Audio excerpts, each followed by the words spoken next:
Hi everyone, it's almost the end of the year, and often we spend this time thinking about life choices. We think about the next year, what do we want, what do we not want anymore, and what do we want to be different. To make choices about your life can be difficult. After all, often most people tend to feel like they are pulled between two forces. One says make big changes, and one says keep things as they are. But why do we have these shifts between two polar opposites? How can we want two so very different things at the exact same time? And how do we make choices and navigate this? Well, human decision making is not very different from the process of a compass.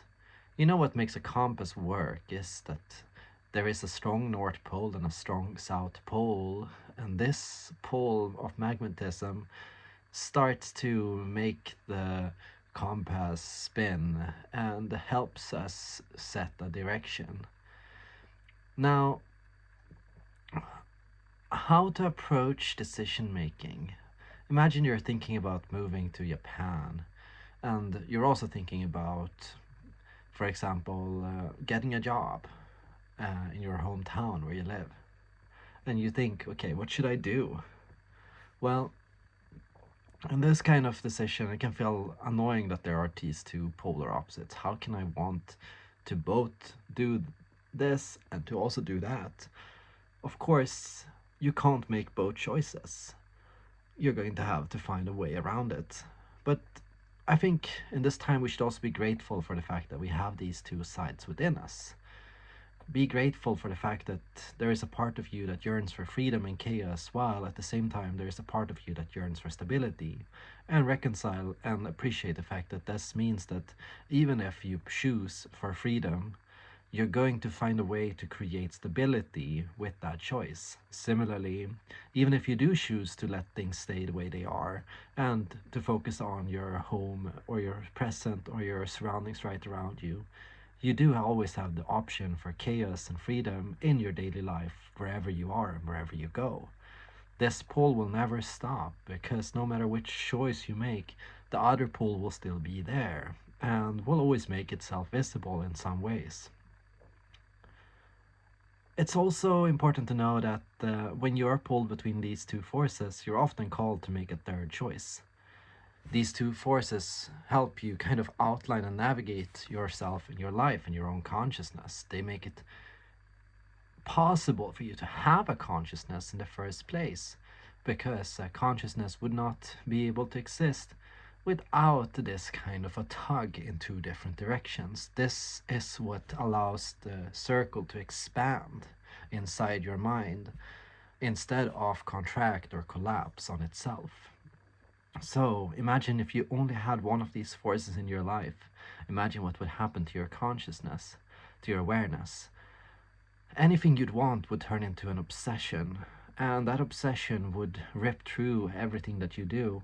And one day you'd find that these actions became thoughtless, impulsive, instinctive, to the point where you would never have the ability to reflect or to process what it is that you're experiencing.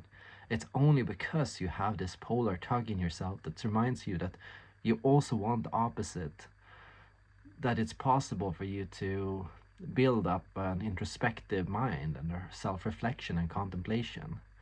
The compass is crucial to make the map. Without the compass, there is no map. When we think about Jungian terms, we talk about the dominant and inferior force. There is a dominant force which represents the dominant function or your dominant personality or what you are the most. And there is the inferior force which pulls you in the opposite direction. It's important to remember that you are neither one of these two forces. Just because you have inferior tendencies and anxieties and insecurities, and you sometimes give in to these insecurities, does not mean that you're an insecure person. Just because you choose your dominant function or choose to represent yourself as a hero or in your best showing your best side to the world all the time does not mean that you don't have insecurities. These two things go hand in hand and are a part of forming and helping you form an individual sense of self. And so when we talk about integration, we're talking about the ability to merge these two forces in our lives. Our goal then is not to be one of these 16 personalities we read about online, or to embody one cognitive function in everything that we do, every step that we take. You're not meant to be a caricature of an INFJ or an introvert or an extrovert. You're meant to be a holistic, well-rounded person. That doesn't mean that you should try and strive for pure balance. The answer when you're wondering about moving to Japan and staying comfortably at your home in Sweden is not to go to, say, China or to choose some other kind of compromise, right? Balance does not exist in this sense of lagom or of the middle path. Balance often reconciles or requires us to make two opposite choices in different parts or aspects of our lives. That means that we have to find a way to accept and embrace both of these impulses in different scenarios and in different ways, and see how these things can overlap with one another. How can we create Japan in our hometown?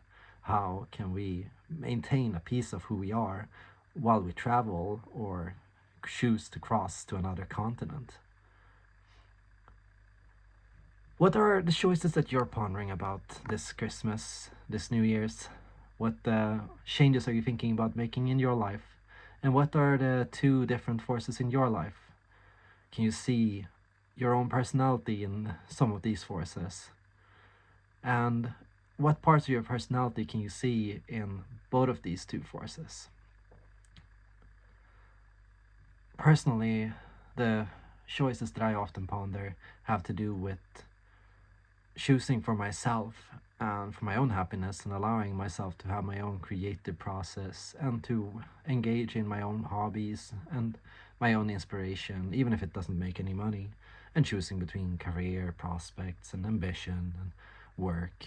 And it's often that I think, should I focus on being purely ambitious and giving all for my work for a while until I can build up a higher level of confidence and success, and then prioritize my personal life later? Or should I prioritize my personal life more and start to compromise more with work and set more time for myself?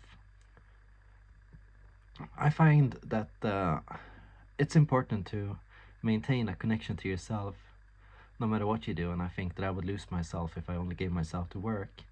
Similarly, I know that work gives me a sense of achievement and success and accomplishment, and so I find that there's nothing wrong with being ambitious or of wanting to improve or better yourself in your career. But life is limited. We have only so much time to live, and we have only two hands to work with.